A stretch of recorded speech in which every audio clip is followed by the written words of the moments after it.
Pierre-Marie Lablesse, directeur général de l'OETH, et il est avec nous, alors en duplex pour le coup. Bonjour Pierre-Marie, et puis Steve Flanet, directeur délégué de BVA Opinion, qui justement a mené cette enquête et va nous expliquer comment d'abord elle a été menée pour assurer une véracité des informations qui en ressortent, et puis aussi évidemment qu'est-ce qui leur sort, parce que c'est ça qui nous intéresse ce matin. Bonjour Steve. Bonjour, bonjour à toutes, bonjour à tous. Alors déjà, quand avez-vous mené cette enquête? C'est tout récent, je crois, hein. Oui, oui, c'est tout récent. C'est une enquête qui a été menée au cours du mois de décembre 2021. Donc, c'est des résultats qui sont vraiment tout récents. Alors auprès de combien de personnes là vous menez? Je vais vous poser des questions assez classiques quand on parle d'études, surtout en ce moment avec les présidentielles, les sondages, on en voit de partout, mais on ne sait pas sur combien de personnes ils sont faits, comment ils sont faits, quelles questions on a vraiment posées. Donc dites-nous exactement comment vous avez procédé, la méthodologie de cette étude. C'est vrai que c'est un petit peu la saison. Alors, cette étude a été réalisée auprès d'un échantillon représentatif de 255 structures adhérentes à l'association OETH, un échantillon qu'on qualifie de représentatif de la population, puisqu'on s'est assuré à avoir les bonnes proportions d'associations de structures adhérentes dans chacun des secteurs d'activité. Ces résultats observés auprès des employeurs ont été mis en perspective de résultats qu'on a pu collecter auprès des salariés des entreprises adhérentes à l'OETH également. Alors, on est plus dans une visée consultative sur cet échantillon de salariés, c'est-à-dire qu'on n'est pas sur une enquête au sens strict du terme avec les bonnes proportions de salariés dans chacun des secteurs. C'est pour ça que dans le document qui va vous être projeté et dans les résultats que je vais vous livrer, on ne va pas vous donner de résultats chiffrés sur la population de salariés, mais plutôt vous indiquer de quelle manière est-ce qu'il se positionne par rapport à la population employeur. Et puis, autre élément intéressant, on a calé un certain nombre de questions qui ont été posées aux structures adhérentes sur des questions qui ont été posées par la GFIP auprès d'un échantillon représentatif de dirigeants d'entreprises françaises, donc tout secteur, toute branche d'activité confondue, pour voir un petit peu en quoi les employeurs adhérents à l'accord, à l'association porteuse de l'accord, s'inscrivent dans une dynamique, on va dire une dynamique nationale, ou en quoi est-ce qu'ils vont avoir des perceptions, des représentations qui vont leur être spécifiques. Alors, qu'est-ce qu'on va voir dans cette enquête, sans déflorer les résultats que je vais vous partager par la suite? Eh ben, on va voir que malgré des préjugés qui sont encore tenaces, des difficultés organisationnelles pour les établissements, mais aussi des marges de progrès évidentes, les adhérents vont témoigner d'une maturité qui va être sans équivoque sur les questions de handicap au travail. Alors, pour commencer, et de manière générale, la slide qui vous est affichée à l'écran, les adhérents se disent majoritairement bien préparés à accueillir des personnes en situation de handicap. Vous le voyez, c'est 58% des employeurs qui estiment qu'employer une personne en situation de handicap est facile. Si vous regardez les comparaisons qu'on vous a mis sur la droite, c'est 20 points de plus que ce que pensent les entreprises françaises en général. Donc là encore, toute branche et tout secteur d'activité confondu. Donc, ce qui témoigne déjà sur ce premier niveau de lecture de la maturité que j'évoquais tout à l'heure, que peuvent témoigner les employeurs sur ces questions du handicap au travail. Un résultat qui laisse quand même présager quand même de certaines difficultés, puisque quand on regarde notamment la part des employeurs qui estiment que c'est quelque chose de très facile, vous voyez, ce sont les extrêmes qui sont affichés en haut de ce graphique, elle n'est que de 6%. C'est-à-dire que voilà, on a une vision qui est majoritairement positive, pour autant des résultats qui peuvent être quand même à nuancer, d'autant que quand on regarde les résultats à cette même question observée auprès des salariés du secteur, ils sont un peu plus nuancés que ce que peuvent être les employeurs, puisqu'ils sont qu'une toute petite minorité à être de cette même opinion. Si on passe à la slide suivante, lorsqu'on rentre dans le détail de l'ensemble de ces résultats, on a des résultats qui témoignent toujours de cet équilibre entre, une volonté évidente d'insertion des personnes en situation de handicap, et deux, des difficultés organisationnelles. Dans le détail, en positif, quand on regarde sur la partie haute de cette diapositive, sur les arguments qui sont en faveur, on va dire, de l'emploi des personnes en situation de handicap, on se rend compte que plus des 2 tiers des employeurs estiment que c'est une manière de contribuer en interne au changement des mentalités. C'est 63% des employeurs qui sont de cette opinion. Et ensuite, on va dire que plus on augmente le niveau d'exigence, c'est-à-dire est-ce que c'est une opportunité de s'ouvrir à de nouvelles compétences, est-ce que c'est une évidence, une priorité, plus on va augmenter ce niveau d'exigence, plus la proportion d'employeurs qui vont adhérer à ces affirmations va diminuer.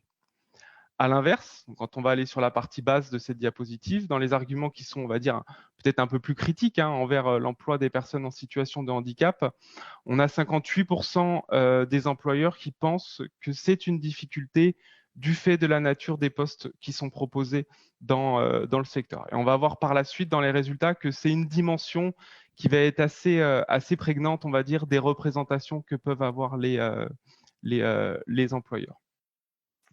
Si on va sur la slide suivante, un autre signal encourageant, on va dire, quand on invite les répondants, là encore, à s'exprimer sur le fait que l'intégration de personnes en situation de handicap peut être amenée à modifier notamment les perceptions et les représentations que peuvent avoir les salariés de la structure, on s'aperçoit qu'on a près d'un employeur sur deux qui nous dit que ça a modifié positivement le regard sur le handicap que pouvaient avoir leurs équipes. Donc on pourrait se dire c'est qu'une minorité, c'est pas un chiffre très important. Alors vous allez me dire c'est toujours la même chose, on va regarder le verre à moitié plein, le verre à moitié vide. Il faut surtout prendre le point de départ. Le point de départ, c'est pas que les représentations sont négatives, c'est qu'on va avoir une diversité des représentations. Pour autant, on a une proportion que j'estime non négligeable de 47%, quasiment 1 sur 2, qui dit que l'intégration de personnes en situation de handicap dans leurs équipes va modifier positivement le regard que peuvent avoir les équipes sur le handicap au travail. Steve Flanet, est-ce que c'est une surprise Oui. pour vous? Parce que vous menez beaucoup d'études, y compris dans ce domaine. Est-ce que vous êtes surpris de ce genre de résultats? Alors non, pas spécialement. Je serais surpris si j'avais ce genre de résultat auprès de l'ensemble des employeurs français, toutes branches et tous secteurs d'activité confondus. Là, c'est vrai que de par la connaissance que je peux avoir du secteur au travers d'autres missions qui ont pu être menées, je m'attendais un petit peu à ce type de représentation avec un regard qui était positif sur l'intégration des personnes en situation de handicap et l'impact que ça pouvait avoir sur les équipes. En revanche, alors on n'a pas l'indicateur sur cette question, mais on s'aperçoit qu'on poserait ce même type de questions auprès de l'ensemble des entreprises françaises. On aurait une vision qui serait peut-être un petit peu plus nuancée, puisqu'on a un certain nombre de préjugés qui ont la peau dure sur ce type de dimension. Si on va sur la diapositive suivante, donc concernant toujours, plus spécifiquement l'intégration des personnes en situation de handicap, là encore, les employeurs sont quand même assez unanimes, puisque pour une proportion non négligeable, on va dire près de 4 employeurs sur 5, c'est pour ces personnes en situation de handicap, on va dire facile de se faire accepter des autres salariés et c'est facile de s'épanouir dans son métier. Donc, on voit un jugement qui est très positif par rapport à cette intégration. Les salariés de la branche interrogée ont là encore une vision qui est peut-être un peu plus, on va pas dire nuancée, mais on va moins positive sur ces dimensions-là. Vous voyez, c'est symbolisé par les petits pictogrammes en rouge. Et ce qui est encore intéressant de noter sur ces premiers items et puis sur les items qu'on va voir ensuite dans la hiérarchie, c'est que les employeurs de la branche s'expriment de manière beaucoup plus positive, on emploie le terme de significativement plus positive que l'expression de l'ensemble des entreprises françaises. Vous voyez qu'on a des écarts qui sont assez sensibles. En revanche, là encore, on voit que plus on augmente le niveau d'exigence, plus la proportion d'employeurs qui va s'exprimer positivement sur chacune des affirmations va diminuer. Quand on va parler de l'encadrement d'équipe, de bien faire des gestes quotidiens ou de connaître une évolution professionnelle, l'expression des employeurs reste majoritaire, mais beaucoup plus nuancée, puisqu'on est sur, on va dire, un peu plus d'un employeur sur deux qui s'exprime positivement. Si on passe maintenant à la slide suivante sur la nature des handicaps, on s'aperçoit qu'on a là encore, j'ai envie de vous dire, quand même un certain nombre de préjugés qui ont la peau dure sur la nature des handicaps, parce que si on regarde ces résultats, on pourrait presque penser que dans l'expression des employeurs, il y a des bons et des moins bons handicaps pour exercer une activité au sein des structures adhérentes à l'accord. On a en haut de la hiérarchie des natures de handicap pour lesquelles, dans l'esprit des employeurs, il est plus facile d'exercer une activité dans une structure comme la leur. On parle du handicap auditif, on parle des maladies invalidantes comme les cancers, les scléroses en plaques ou l'asthme. Et à l'inverse, quand on va plutôt dans le bas de la hiérarchie, on a des types de handicap, des natures de handicap qui qui sont perçus, on va dire, moins positivement, avec une plus grande difficulté d'inclusion dans les structures des secteurs. On parle du handicap visuel, on parle des handicaps qui sont liés à des troubles cognitifs et des handicaps physiques ou mentaux notamment. Dans la continuité de ces préjugés, si on passe à la slide suivante, on n'a qu'une minorité des employeurs qui estiment que absolument toutes les fonctions, tous les métiers exercés au sein de leur structure pourraient être occupés par une personne en situation de handicap. Un constat qui est partagé à parts égales, on va dire, du côté des employeurs et du côté des salariés de la branche. Sur la slide suivante, parmi les éléments qui limiteraient le recrutement de personnes en situation de handicap, les employeurs évoquent surtout, vous le voyez sur cette hiérarchie, évoquent surtout les métiers qui sont exercés dans le secteur et ou dans leur établissement. Donc on voit bien qu'il y a un certain nombre de préjugés qui peuvent être liés à des difficultés de terrain ou des difficultés organisationnelles qui font que parmi les éléments qui sont mis en avant par les employeurs pour expliquer les difficultés d'intégration du côté de l'établissement ou du côté de la personne en situation de handicap, ce qui ressort vraiment dans leur expression, c'est les métiers qui sont exercés dans le secteur et ou dans leur établissement, et notamment la difficulté d'exercice de ces métiers pour des personnes en situation de handicap. À un deuxième niveau, on va retrouver les investissements qui sont nécessaires, que ce soit l'aménagement des locaux ou des postes de travail, et le manque de connaissances, de formation sur la gestion du handicap au sein de leur établissement. En conclusion, sur la dernière slide, et pour finir cette présentation, on avait également terminé le questionnaire en invitant les répondants, employeurs et ou salariés, à exprimer leur avis sur un certain nombre de clichés qui pouvaient être véhiculés, que ce soit sur le secteur et ou sur l'emploi des personnes en situation de handicap.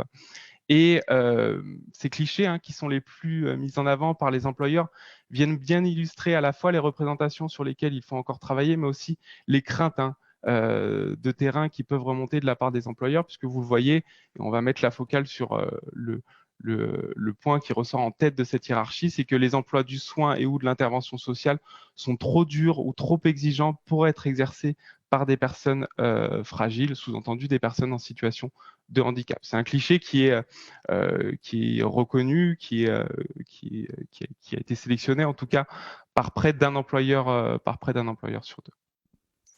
Donc, vous le voyez bien au travers de ces résultats qui nous laissent bien avoir déjà un certain nombre de signes encourageants avec la maturité que peuvent exprimer les employeurs du secteur, avec une vraie volonté d'intégration et des progrès qui ont été faits depuis plusieurs années sur l'intégration de ces personnes en situation de handicap, mais un certain nombre d'actions encore à mener pour travailler à la fois sur les préjugés et à la fois sur les difficultés organisationnelles qui semblent venir un petit peu rendre un petit peu les choses un peu plus difficiles pour les employeurs dans cette question d'intégration des personnes en situation de handicap. Merci Steve Flanet. Je rappelle que vous êtes le directeur délégué de BVA Opinion. Merci pour ce panorama. Évidemment, on traite d'humain et forcément l'humain n'échappe pas non plus pas tout le temps aux clichés. Ce qui est intéressant dans votre étude, c'est qu'on identifie clairement les zones de progression et puis aussi le fait que le secteur est un rôle modèle. Et c'est peut-être pour ça que Pierre-Marie Lasblay, qui j'espère est avec nous, parce que je ne le voyais pas tout à l'heure. Donc Pierre-Marie, bonjour. Bonjour Frédéric. Ah, ça y est, je suis là. J'espère que vous allez bien déjà. Ce n'est pas une question vaine, puisque vous avez malheureusement été testé positif. Écoutez, ça pourrait être bien pire. Tout va bien. Merci. Bon, tant mieux. Pourquoi avoir voulu déclencher cet arrêt sur image alors que vous savez que votre secteur est plutôt modèle? On l'a vu à travers les discours de vos deux présidents qui nous disaient quand même clairement que le travail effectué depuis 30 ans était très payant et plus payant que dans d'autres secteurs. Oui, comment on peut appréhender que le travail est payant à partir du taux d'emploi? Les présidents l'ont rappelé, le taux d'emploi il a atteint aujourd'hui 6%. On pourrait considérer qu'on a fait le job.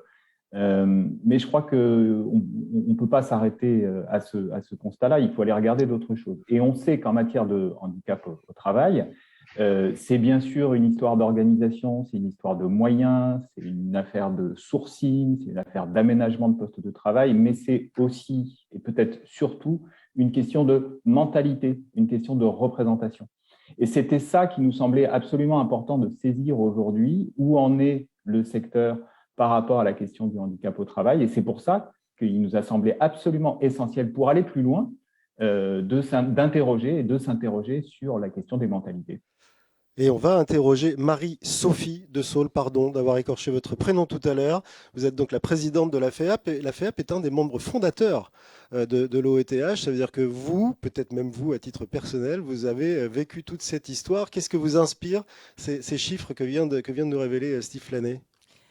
Oui, d'abord c'est une fierté pour la FEAP d'être membre fondateur, et c'est un plaisir de voir comment en 30 ans, les choses ont évolué. Alors, vous avez raison de dire qu'à l'époque, j'étais présidente membre du conseil d'administration de l'APF, l'Association des paralysés de France, et que j'étais également très partie prenante de tout ceci. C'est vrai que je suis très heureuse de voir comment les choses ont évolué. Alors évidemment, c'est toujours la même chose. C'est-à-dire qu'on peut voir le chemin qui a été parcouru et celui qui reste à parcourir. Et celui qui reste à parcourir. Alors quand même, puisque ce sont les 30 ans, félicitons-nous du chemin parcouru. Parce que c'était pas gagné, hein. Évidemment, c'est toujours difficile de regarder en arrière. Mais il y a 30 ans, cette question du travail des personnes en situation de handicap, globalement dans notre société, mais y compris, mais on voit que ça reste d'ailleurs avec l'enquête, dans un secteur qui est un secteur plutôt physique et exigeant, c'était pas gagné d'avance. Et ça l'est toujours pas, oui, parce qu'il y a quand même quelques chiffres qui montrent que les employeurs pensent que certains métiers ne peuvent pas être exercés par des personnes en situation de handicap. Tout à fait. Et donc ça montre le chemin qui reste à parcourir. Et dans ce chemin qui reste à parcourir, moi ce que je note là avec cette enquête, c'est qu'il y a encore un sujet effectivement de représentation de ce que les personnes en situation de handicap peuvent ou ne peuvent pas faire comme métier. Et donc, dans le rôle effectivement que peut avoir OETH, il y a certainement tout ce travail autour de la communication, de la connaissance, peut-être également du repérage des bonnes pratiques pour le faire connaître, parce que, à mon sens, c'est toujours comme ça que ça fonctionne le mieux, hein. C'est quand on montre que certains ont trouvé des solutions, certains savent faire pour donner des idées aux autres. Donc ça, c'est certainement la première, le premier élément. Et puis le deuxième sujet, moi, qui me frappe beaucoup dans l'enquête, c'est finalement la différence que l'on a encore en fonction du type de handicap. Et on voit bien que, je le fais un peu rapidement, pardon de vous interrompre, mais est-ce que c'est pas un moment, je vais dire quelque chose que je pense pas forcément, une réalité dans des métiers qui justement peuvent être physiques?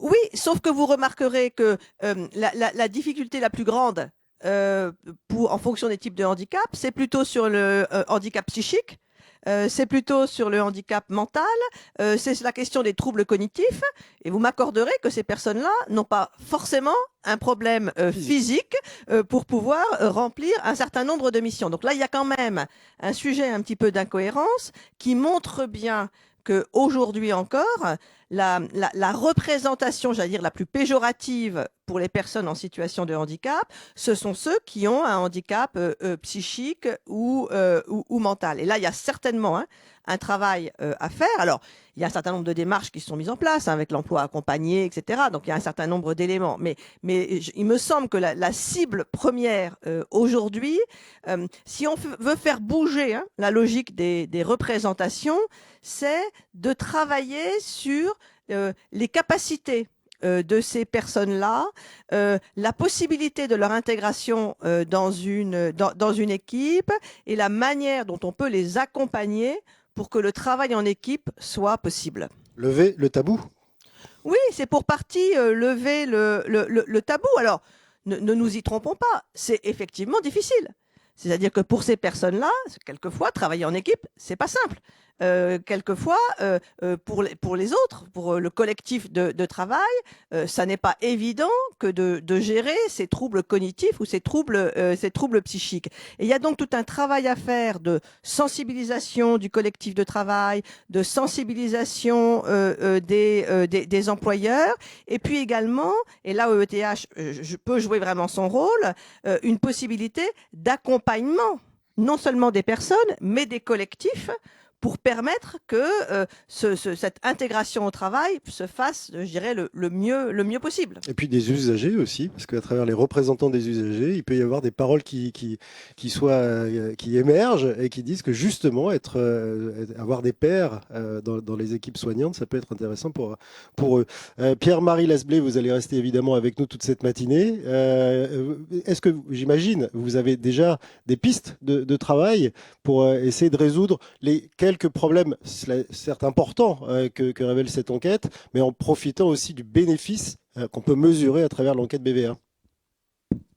Oui, je pense que les limites qui sont soulignées, elles sont aussi liées à des biais de perception qu'ont aujourd'hui les employeurs et les salariés du secteur. Et ces biais, ils sont naturels et ça les conduit notamment à parfois assimiler la question du handicap au travail avec celui du risque d'inaptitude. Je pense qu'on voit aujourd'hui qu'il y a quasiment 4000 salariés chaque année qui sont licenciés pour inaptitude.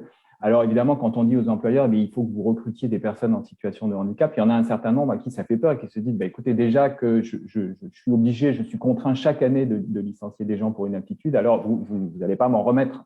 Donc ça, je crois qu'il faut vraiment, vraiment qu'on insiste sur ce point, qu'on travaille sur les représentations, sur la diversité des personnes qui sont concernées par une reconnaissance de la qualité de travailleur handicapé pour défaire ce lien. Parce qu'en effet, les personnes qui sont licenciées pour inaptitude sont souvent en situation de handicap, mais qu'il y a bien d'autres personnes en situation de handicap qui ne sont pas du tout guettées par la situation d'inaptitude et qui, au contraire, sont moins absentes que leurs collègues parfois. On le voit. Merci à vous trois d'être intervenus. Merci Marie-Sophie De Saulles d'être venue en plateau. Merci Steve Flanet qui a dû nous quitter. Et puis nous, on se retrouve, Pierre-Marie, un peu plus tard dans la matinée. On va continuer évidemment de parler de ces sujets et commencer par parler du renfort de l'employabilité de ces fameuses personnes en situation de handicap qui représentent en fait une opportunité pour le secteur.